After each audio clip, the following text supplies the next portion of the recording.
पालघरमधील काशीनाथ चौधरी यांच्या भाजपमधल्या प्रवेशाला सध्या स्थगिती देण्यात आली आहे। चौधरींवरती गडचिंचले साधू हत्याकांडाच्या प्रकरणाचे आरोप आहेत। काशीनाथ चौधरी यांच्या भाजप प्रवेशावरती विरोधकांनी निशाणा साधला होता आणि अखेर आता चौधरी यांच्या पक्ष प्रवेशाला भाजपच्या प्रदेश कार्यालयाकडून स्थगिती मिळाली आहे।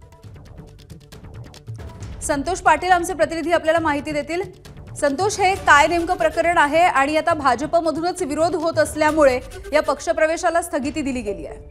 नक्कीच यामिनी, आपण पाहिलेलं आहे की जो गडचिंचले साधू हत्याकांड जो घडला होता त्यावेळेस भाजपा विश्व हिंदू परिषद संघाकडून काशीनाथ चौधरी हे जे राष्ट्रवादीचे सदस्य होते, जिल्हा परिषद सदस्य, त्यांच्यावरती आरोप करण्यात आले होते की यांचाही सहभाग त्या प्रकरणात आहे। मात्र त्यानंतर काशीनाथ चौधरी अनेक वेळा त्या भागातून निवडून सुद्धा आले।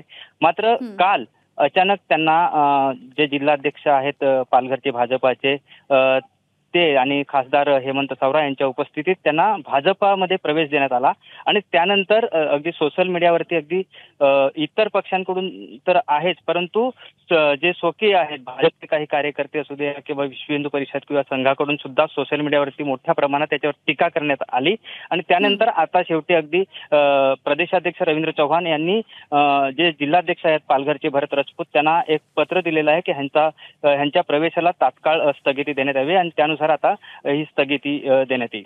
यामिनी, अगदी संतोष, म्हणजे तुम्ही म्हणताय हे पत्र देखील आपण दाखवतोय, या पत्रकानुसार आधी प्रवेश झालेला होता आणि विरोधाच्या नंतर आता हा प्रवेश नाकारला जातोय?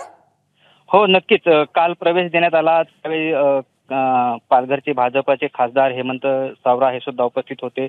भरत राजपूत जे जिल्हाध्यक्ष आहेत त्यांच्या उपस्थितीत हा प्रवेश झाला आणि त्यावेळी जवळपास 2 ते 3 हजार लोकांनी भाजपामध्ये प्रवेश सुद्धा केला। अगदी जाहीर प्रवेश हा झाला होता। बरं संतोष, धन्यवाद सविस्तर माहितीसाठी। एबीपी माझा, उघडा डोळे बघा नीट।